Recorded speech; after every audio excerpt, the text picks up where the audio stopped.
Cell a put option with strike price 245। Okay, आपका sell किया है आपने, और एक ये पुट ऑप्शन है, आपने 245 के स्ट्राइक पे सेल किया हुआ है, और आपने प्रीमियम जो है ये लिया हुआ है 40 रुपीज़ का। ठीक है, तो how much is the maximum gain that you may have on the expiry of this particular position. Expiry के टाइम पे आपके पास कितना मैक्सिमम गेन हो सकता है।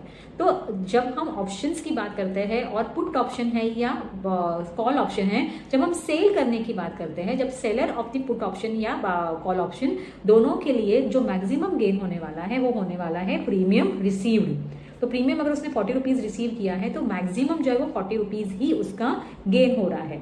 एक एग्जाम्पल के साथ समझते हैं। देखिए 245 है आपका स्ट्राइक प्राइस, अभी आपने पुट ऑप्शन सेल किया है, मतलब आपका यहाँ पे view as a put writer या पुट सेलर क्या होगा, या तो ये 245 पे ही रहे या 245 के ऊपर चला जाए। क्यों? क्योंकि जो बायर है उसने बाय किया था आपको 40 रुपीज़ प्रीमियम देके, और उसका यहाँ पे व्यू था कि ये नीचे जाए। अब ये नीचे जाए का अगर 200 रुपीज़ हो जाता है या 100 रुपीज़ हो जाता है तो उसको ज़्यादा फायदा होगा। लेकिन अगर वो 245 ही रह गया तो वो जो ऑप्शन बायर है, सॉरी पुट बायर है, वो आपके पास आएगा ही नहीं, क्योंकि उसका व्यू तो उसके फेवर में गया ही नहीं। तो इसके लिए आपका यहाँ पे फायदा हो गया पूरा का पूरा 40 रुपया, अगर 245 पे ही रहा या 245 के ऊपर चला गया। लेकिन और एक ऑप्शन हो सकता है कि 245 से अगर नीचे आते हुए ये 235 चला जाता है, तो यहाँ पे आपका ऑप्शन का प्रीमियम या आपका जो फायदा है वो कितना रहेगा?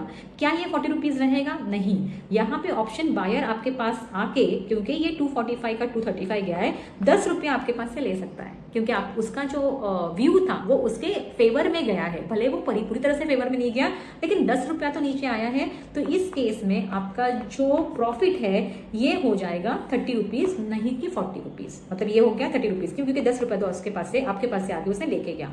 अगर ये 225 हो जाता है तो यहाँ पे उसको 20 रुपीज़ का फायदा है, और आपके पास रह जाएंगे 40 माइनस वो 20 रुपया लेके गया, तो आपके पास रह गया 20।